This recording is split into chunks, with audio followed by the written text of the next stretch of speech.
这个台北跨年的重头戏，就是市政府头前的跨年暗会，甲101的宴会。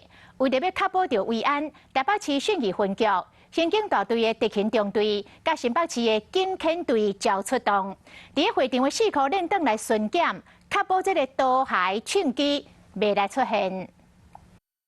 警察看高做狗仔伫舞台边啊，四个巡逻，伊是新北市警察局的警犬队之一。今年台北市的跨年暗会嘛会做回来协助维安。信义分局为着维护暗会安全，除了4只高做警犬以外，阁联合市刑台特勤队伫会场边啊定时巡检，为互歹徒掠到机会。针对市府跨年活动周边重要建筑设施，全面实施征收、清查作为。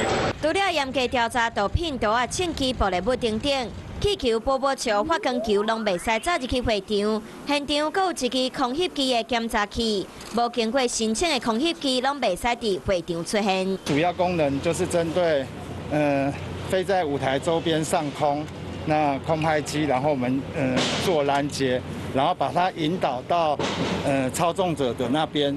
降落。会场内底全面禁止食食，敢若会使啉水。大家真关心的散场，警方嘛传168名夜排，要来检照活动结束了的人潮。会场边啊嘛设立机动派出所，发生任何突发状况，民众会使直接来报案，警察民众做伙拍拼，何况年活动拢会当安全顺利进行。